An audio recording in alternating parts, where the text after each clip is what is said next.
Hey Hustle Babes, I'm Chanel the Brand Hustler, and this is the channel for all of my Hustle Babes who are interested in getting insight on the entrepreneurial journey while learning essential marketing and business tips for their brand.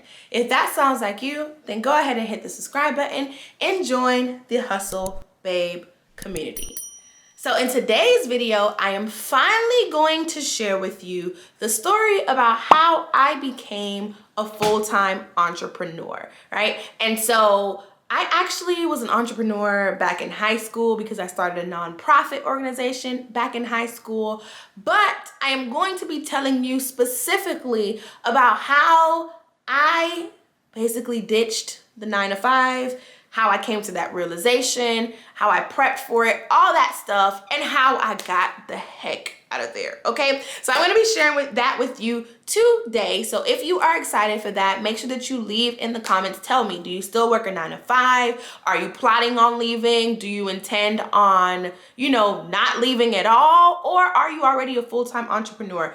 Comment it in the comment section if you want. You can share your story of how you ditched your 9-to-5 as well and became an entrepreneur. So disclaimer, this video is not in no way, shape, or form a video to batch those that work a 9-to-5 because my fiance works a 9-to-5 and he also has a business on the side. So this is not to say one is better than the other. This is just sharing my story of how I came to the realization because I feel like it's a pretty bomb story that I just never shared. So I'm gonna go ahead and share that with you guys today. But before we get into today's video, I have a very special announcement that I want to share with you guys. So let's go ahead and roll that clip. The eHustle Club is an impactful group filled with ambitious women who are serious about growing their business and expanding their brands. Each and every month, we host new classes on branding, marketing, and entrepreneurship. We also have guest speakers who visit us, a dashboard filled with bonus resources, chances to win prizes, and much more. If you're interested in a group that unites resources and accountability to propel your business growth, then join the eHustle Club today and get your first month for only $15. Just click the link in the description box and use the code YouTube. All right, y'all. So before I get into this story, I want to just share kind of like who I am and where I'm at right now, because I know that some people are watching this video for the very first time, like this is their first time seeing me, and some people who are watching this video who may have been subscribed for a long time, you guys still don't understand like my business or what exactly I do. So I'm gonna give you a quick rundown because I don't want this video to be too long. So pretty much my name is Chanel. I also go by the Brand Hustler. And so the Brand Hustler LLC is a business where I help women who have product-based businesses basically build their brand foundation and expand their brand using marketing power strategies, which I emphasize email marketing and social media, okay? And so that goes for social media ads as well. But I emphasize Instagram and email marketing pretty much, but also building your brand. So you hear me talk about a lot of different topics on this channel, like target audience or retargeting strategies or, building your list and things like that. You'll see those types of videos on this channel. Now you will see other entrepreneurship types of content on this channel just because I'm trying to build a full out experience on my YouTube channel. But when it comes to actually working with me one-on-one, I have intensive trainings on things like Facebook ads, email marketing, target audience, building your brand, because those are the things that I focus on. So I don't really focus on like business startup and helping you, get your licenses or find vendors or all that stuff. I don't really focus on that stuff. And I also don't focus on the other marketing strategies that are out there. So I mostly focus on Instagram power strategies and email power strategies, all while helping you build your brand's foundation and expanding your brand. And so pretty much I started the Brand Hustler LLC in April of 2019, literally the Monday right after I left my 9-to-5. And so since starting it in April 2019, I have been so blessed to be able to see six figures within my business, to have helped hundreds, if not thousands at this point, of women either through free webinars, well, actually hundreds of thousands, but through free webinars, one-on-one coaching sessions, my eHustle Club, and things like that, right? And so I am so blessed to have an amazing impact because this is something that I have prayed for and it's coming to fruition, right? And so I wouldn't have been where I'm at today if it wasn't for me taking the leap and actually leaving my 9 to 5. Like, who would have imagined that I would have been making, you know, 6 figures? I would have been starting an entirely new business because now I own an agency as well, which is below the Brand Hustler LLC, and planning to start another business later on this year, also connected to the Brand Hustler LLC. But nonetheless, who would have thought that I would have been here, right? And to think that I wouldn't have been here if I didn't make that leap is crazy to me. So I'm excited to share this story with you. So let's get into it. And I got a bottle of water because, you know, when I'm storytelling, like, I get thirsty. So I'm going to be drinking water throughout, just because I don't feel like drinking wine, because I feel like I'm going to get more dehydrated from drinking wine. So let's get into it. So let's kick it off with college. So I went to college to become a doctor, believe it or not. I went there, I was on a pre-med track, and I was majoring in physics, and I literally hated it, okay? And so I switched my major like 3 or 4 times, trying to find different ways I could still be pre-med without doing the hardcore route of learning physics. Why I decided to major in physics, I have absolutely no idea. But nonetheless, I always wanted to be a doctor because that's what I grew up knowing. So I'm Caribbean, and so on the islands, they really just push heavy for you to be in the health field. And recently, they learned about the legal field, so they'll push to be a doctor or a lawyer. And so because I grew up on an island or whatever, and because my dad is like kind of like traditional, that is all that I grew up knowing. Like, I need to be a doctor, I need to be a doctor. So I've never thought anything less. Like, I became a CNA while I was still in high school. I used to compete in like this thing called HOSA, which is like Health Occupation Students of America, something like that. I used to compete at their competitions, and one time I actually won. So it's like, I used to be hardcore, like all about health. Even the nonprofit that I started in high school had to do something with health. And so pretty much I was going hardcore for health. So when I got to college and I realized that I hated it, I was like, okay, let me retract that. Luckily, God had aligned certain things for me, where he had put certain things in my path for me to be able to learn about this new kind of topic to me, which was public relations. And so through public relations, I was able to switch my major to public relations, did some marketing stuff, blah, blah, blah. I was able to get like internships and things like that within the marketing field, within the PR field. And I was also working sales jobs. I was known to have a bunch of different jobs at the same time. Like, I would work 3 jobs at one time while I was in college, because your girl is a natural born hustler, and that's just what I do. On top of starting little things of my own, on top of being very involved in organizations. Okay, so I was, I hate to brag, that it person, okay? But anyway, so push comes to shove, I graduate. Literally 2 days after I graduate, boom, I'm on the road to Atlanta. Why did I move to Atlanta? I have absolutely no idea. It just kept appearing to me that I needed to move to Atlanta, so I decided that I was gonna come to Atlanta. I came to Atlanta, and I got my first real world job, okay? And so I'm gonna mask the name of these companies just because I don't want nobody coming for my head. But the first place that I worked at was a car rental company. And at this car rental company, it had some good and it had some bad to it, right? So I met a lot of bomb people. Like, the most fun I've had in Atlanta, well, some of the most fun that I've had in Atlanta have been because of those people, right? And so some of them I actually still talk to till this day, but the people were bomb. Their personalities were bomb. Like, this car rental company knew what they were doing when they hired certain people, right? And they had a certain process that you had to go through for the hiring, and I can see why, because literally it was like, for the most part, everyone clicked, right? Especially within their respective teams. So pretty much working at this car rental company, everything was going good. You know, I was hitting my sales numbers. I was top ranking. I was doing great, da, da, da. But there was also like a negative side to it. So the negative side to it is that you were pretty much slaving, okay? So there would be times where we would get there at, let's say, like 6 a.m. and we wouldn't leave until like 7 or 8 p.m., right? Slaving. And this is you working consistently every single day with depending on what branch you're at, some branches will alternate people on weekends, so you would get like 2 days off one week and then you have to work the weekend the next week. Some people would get like just one off day and then you guys just, you know, alternate like that. So it really depended on the branch, but pretty much you were slaving. On top of that, you had to do all this extra stuff while you were dressed up. And so it was just like, okay, this is a bit much. But then what also pushes it over the edge is because a lot of the things were reliant on your sales numbers, like a lot of what you could achieve and how people treated you were reliant on like the numbers that you were bringing in.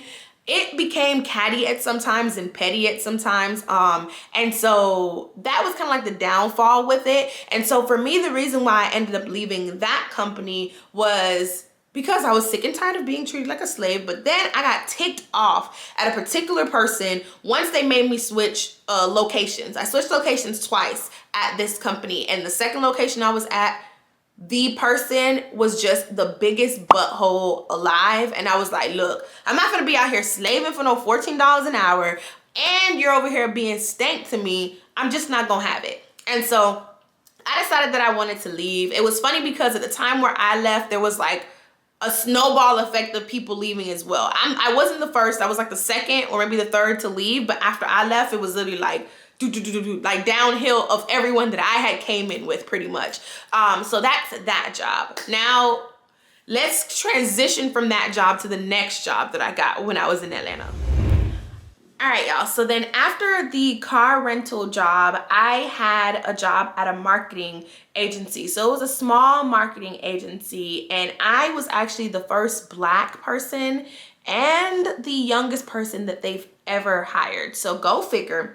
But nonetheless, I still pushed through, and I can say that the pros of working at this place was that once I got in, because I was the youngest, I was basically handed all the social media tasks, and that's where I kind of got to put a lot of that experience under my wing. I got to put a lot of things that I learned in college to the test for all of these different clients. So I was in charge of creating the social media strategies and executing them, which was super cool, right? So that was a positive, is that I was able to work in these different industries and learn a bunch of things. But the cons, like I mentioned, is that I was the first Black person they ever hired and also the youngest. Now, I wasn't the last Black person they hired. They ended up hiring a second Black person after me, which she doesn't work there anymore either. But the point of the matter is I got a lot of backlash from clients like before they even spoke to me. So I would have certain clients not want to meet with me because they knew, one, I was Black, two, I was young.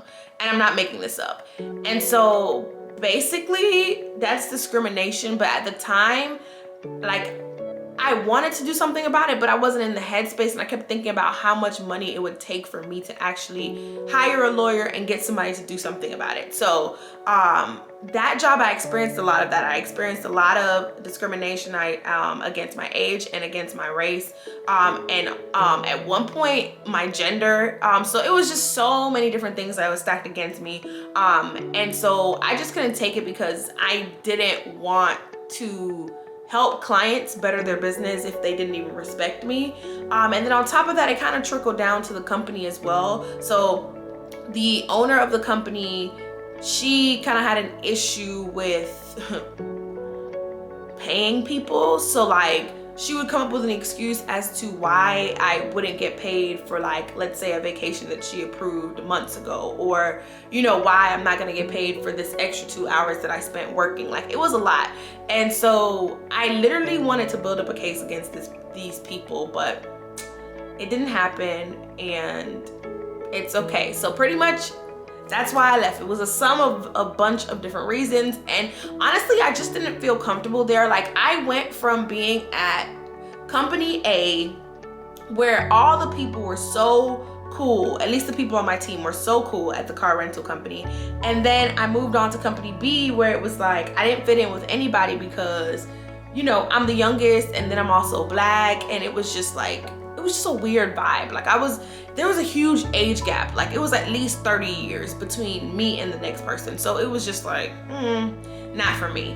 Now, boom, fast forward past that, I ended up just not having a job for a while, and I was trying to figure out if I wanted to start my business or not. So this was actually the first sign from God right here. So I'm gonna highlight this because this is important, right? So basically, after I left that job, right, things aligned for me to leave that job. So job number 2 with the discrimination and stuff like that, I didn't want to leave because I didn't have the money to leave. I didn't know what I was gonna do. But legit, I took Thanksgiving break off, which crazy is that the company wanted me to work on my break, like on my Thanksgiving with my family. They wanted me to work. She wanted me to come into the office. She gave me a key. She wanted me to come into the office and do work. Insane. Mind you, the lady didn't even like to pay you. But anyway, after Thanksgiving was over with, I pulled up to the job that Monday, and legit, she just made up a reason. I can't even remember what she said. She was like, oh, I feel like, oh, yeah. She was like, yeah, you know, I thought you were going to come and work over the break. You know, I feel like you lied to me and da-da-da. I was like, you know, like, I never told you that I was going to work over the break. Like, why would I agree to work over the holiday break? Like, why would I agree to come in while you're chilling with your family, while everybody else is chilling with their family, and I'm the one coming in and doing work? For what reason? Like, so she started saying that, and she was like, oh, you know, I'm going to have to let you go for, you know, like, lack of work or whatever. Little does she know, what she put on the paper actually gave me the leeway to get unemployment. So it wasn't like, it wasn't anything negative. It was like the wording that she used in the paper was more so like, you had to let her go because you didn't have any work for her to do, or you didn't have like the means for her to execute work for you and to pay her. That's basically the option that she picked. Because if you ever had unemployment before, or if you ever tried to file for unemployment, like, there's different reasons. And so she ended up picking a reason that fell within that range, which she ended up having to pay me a check, right? So I ended up like getting unemployment, and then I decided to like chill for a while. And so within this time period, this was a time where God was showing me so many signs like, Chanel, start a business. Start a business. I'm giving you, you know, leeway. I'm giving you the free time, because I used to pray about like showing me what it is that I actually am supposed to be doing. Like, I used to like cry about my jobs and all that stuff. And so God kept making a way, and he kept showing me signs, and I kept ignoring them.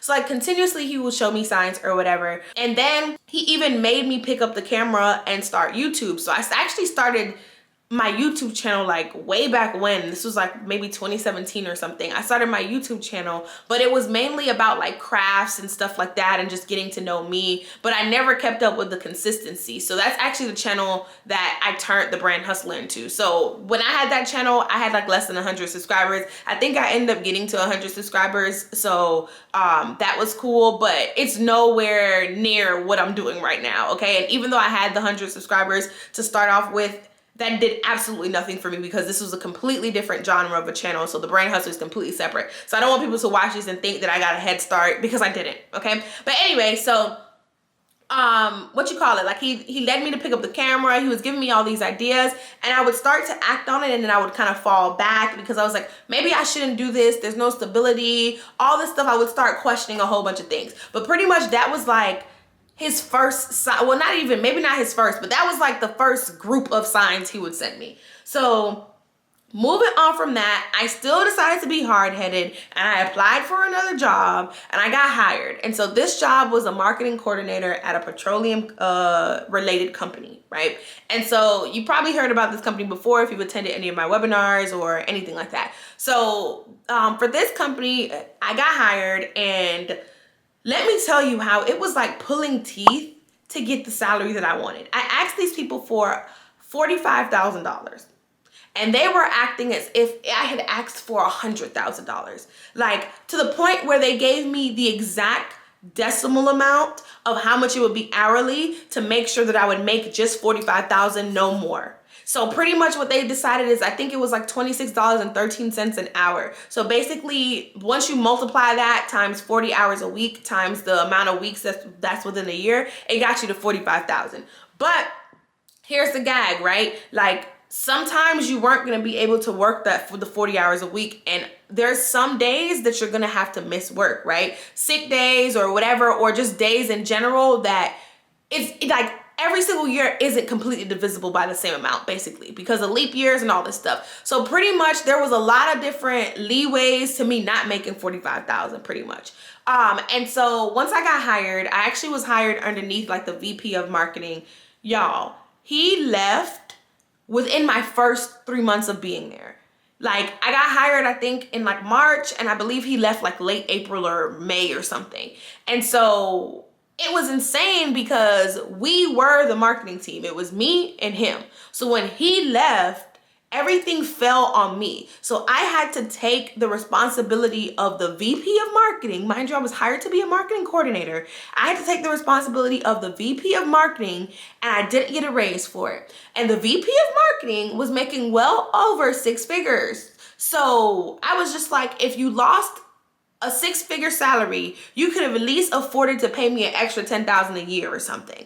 Like, but no, they didn't give me a raise or at all. And so pretty much I was doing all this work and not getting paid for it. Like, on top of the fact that they lowballed me anyway with the $45,000, I was basically doing charity. I was doing charity work because I would be there working long hours, making sure that things got executed for them, being the one-woman team that I was, and I don't feel like I was necessarily appreciated for it. And here's the gag, the biggest gag of them all. When I tell you that I helped create a campaign that made this company over $1 million, right? Within 1 quarter, right? It was like 4 point something million. I can't remember the exact amount, but I ended up making them this much money within a quarter. And the bonus that they gave me, I want y'all to guess the bonus that they gave me in the comments, okay? I'm pretty sure all of your guesses are gonna be wrong, but I want you to guess the bonus they gave me in the comment, and I'm gonna tell you if you were right or if you're wrong, okay? Just guess, okay? But pretty much, so with this job, it was good because it gave me that kind of like control I needed to see what the different aspects were of running a business and running all the marketing for a business. I guess that was the pro, but the con was everything else, to be completely honest. Like, everything else fell apart. And so pretty much pushing forward with the story, because I know this is getting kind of long, but pushing forward with the story, I was working at this job for I don't want to say a while, I think it was like 1.5 years or something like that. But as I was coming up on the 1.5 years, oh wait, let's backtrack. So when I applied to this job, I knew that God was sending me signs that I didn't need to work here so badly that when I applied for the job and got the job, I told myself, I told my boyfriend at the time, who was not my fiance, I told some of my friends, and I also had a conversation with God, and I said, I'm not gonna be here long. I'm probably gonna be here for like 1.5 years. I swear on everything I said that. I was like, I'm gonna be here for like 1.5 years. And y'all, I was there for 1.5 years. So pretty much once it was coming up on the 1.5 year mark, things started happening, y'all. And so let me tell y'all how God be working. So this is, take it from me, if you see signs from God, please pay attention to them. So things started happening. So first it was like, we found out that we were being merged with a new company, right? So basically the company I work for was owned by a very large bank. Can't say the name, but they were owned by a very large bank. And that large bank was merging with somebody else. So we were like, okay, cool. Like, they were promising us of raises and all this other stuff. And I was like, oh, all right, cool, whatever.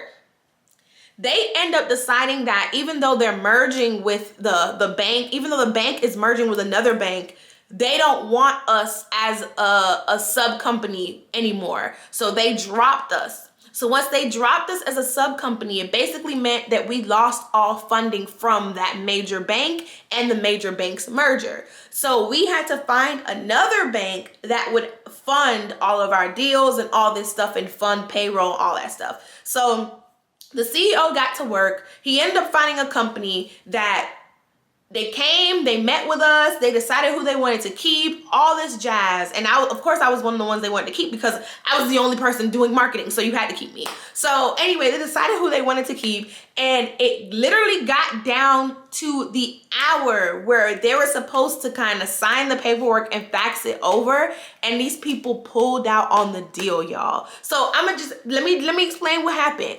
We were owned by a major bank. The major bank merged with another bank, dropped us from the merge, left us to find another major bank to be the parent company to our business.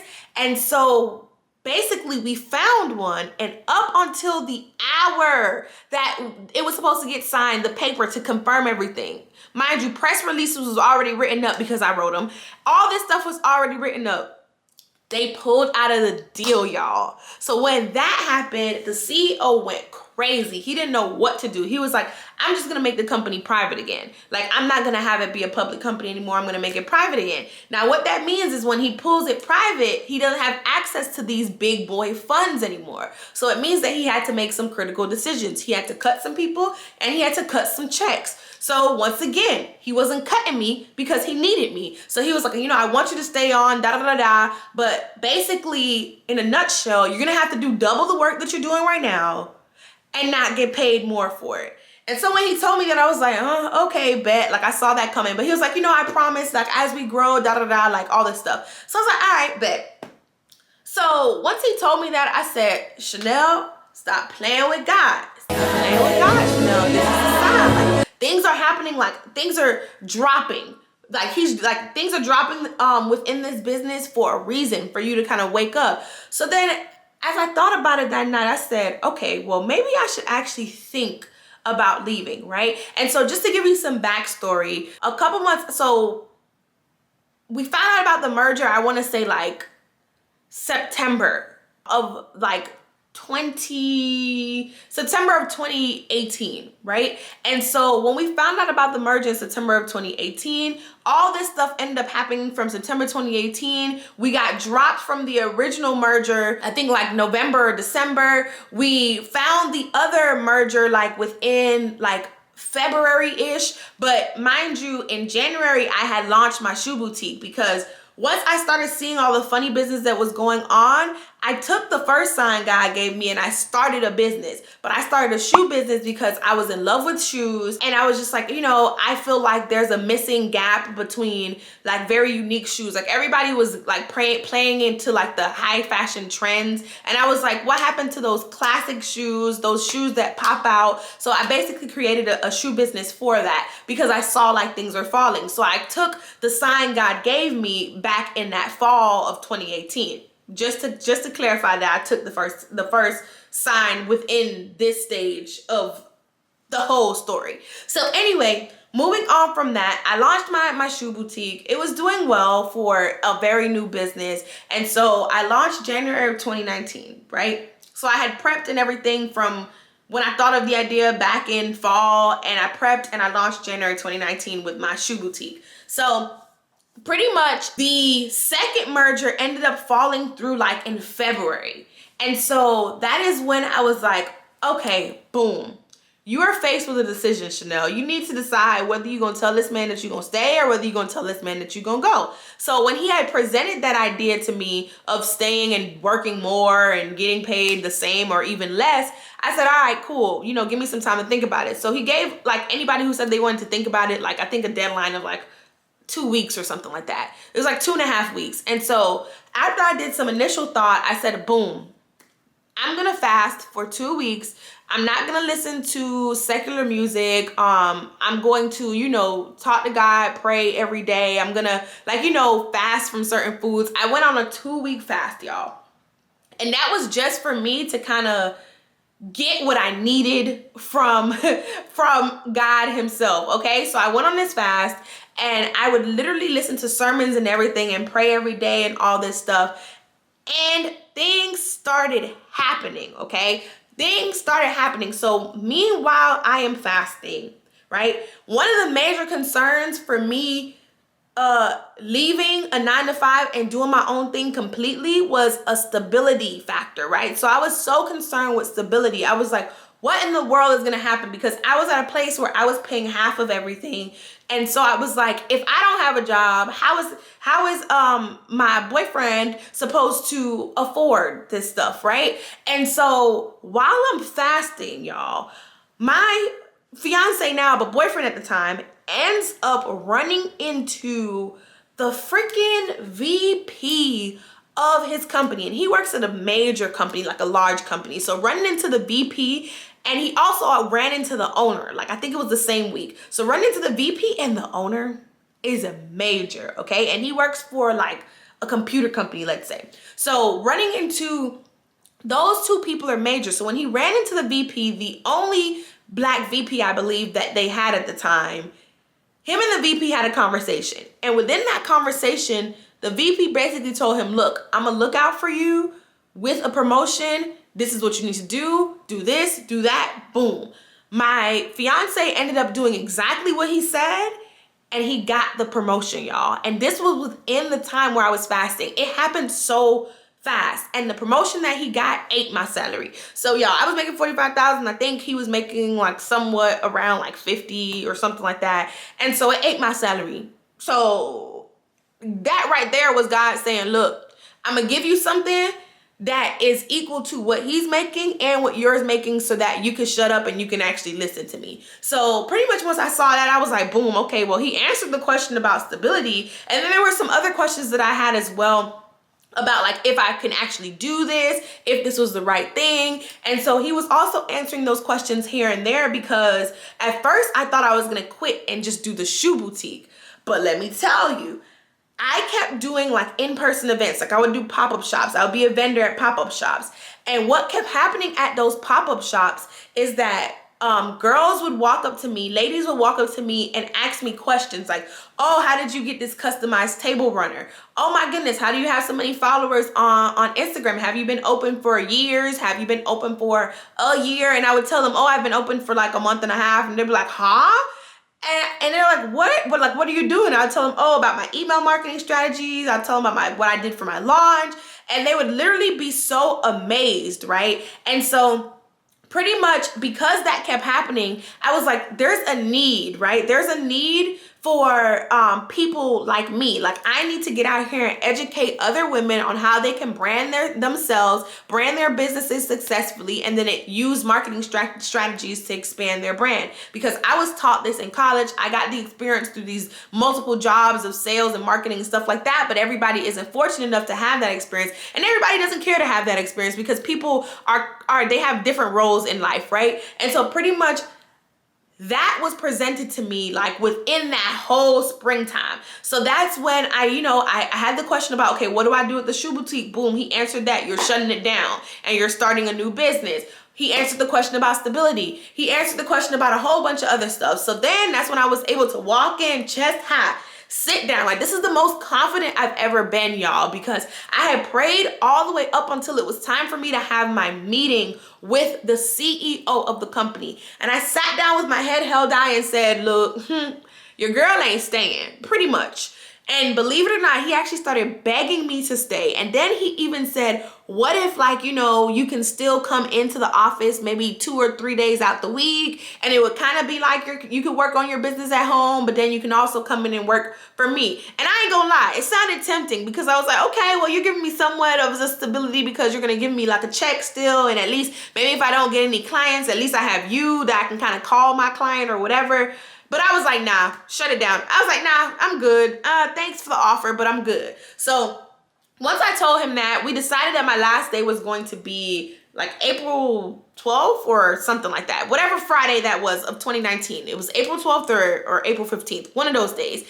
And so once we decided on that date, I hit the ground running, y'all. I said, I bet. I know that I want to launch my business basically at the same time as me quitting. Right? So I was like, okay, I need to launch that Monday after my last day. So I went to work. I planned out my launch marketing strategy. I planned out everything that I wanted my brand to stand for. I planned out all the services I was going to provide, all of the ebooks that I wanted to create, all the classes I wanted to create. I mapped everything out, y'all. And so a lot of times, when I tell you guys about these strategies, because I did it myself. And when you see my workbooks or my worksheets, these are things that I was mapping out in my notebook. Like I was doing this to launch my business, and then I turned it into a visual for you to use for your business. So like the goal setting workbook, that is something that I did. I set my goals within a regular notebook, and then I made it a visual literally like last year so that you guys can use the tools that I used when I was starting my business.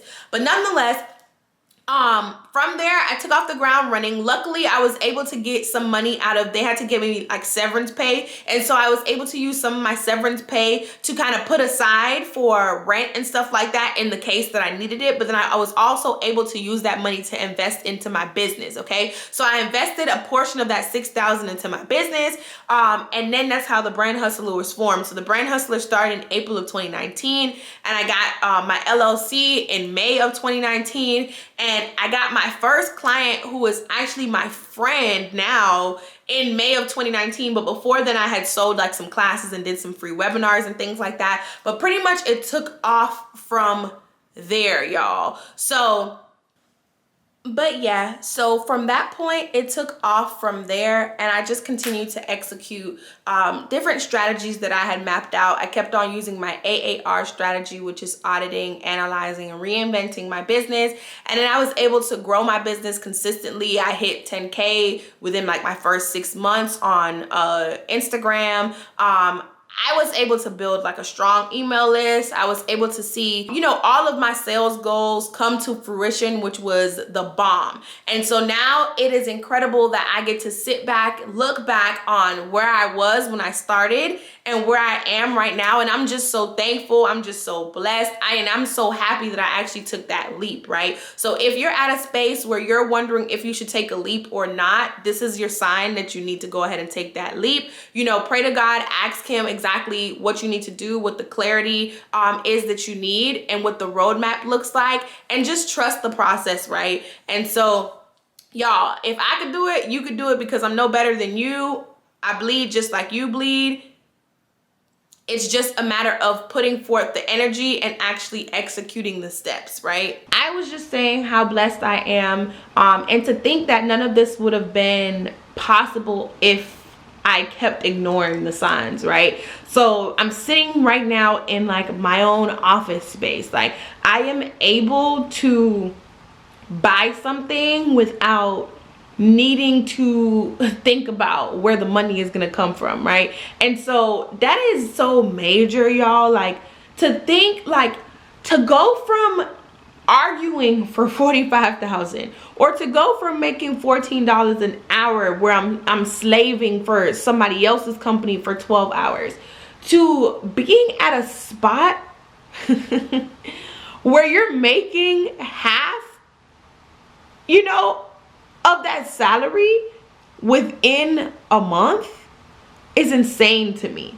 Okay, so it's insane the amount of money that's out here to be made, and it's insane how much of that money you can actually align yourself with when you find your purpose, when you create a business that is literally from your heart, right? So the Brand Hustler was created from my heart. So when I think about all of these different branches that can be built off of the Brand Hustler, I am thinking from my heart. Yes, I'm thinking problem solution analysis, but it's also a passion of mine. It's also something that is near and dear to my heart, because I want to help. You know, I want to help you with your brand. I know that people are lacking this information, and I know how life-changing it can be, right? So I'm doing it for that reason. But if you are watching this video right now, if you made it to the end of this long behind story time, I need you to stop playing with yourself, and I need you to go out there and go get it, right? So if you want, you can fast. If you've already gotten the sign, whatever that sign is, listen to it and stop ignoring it, because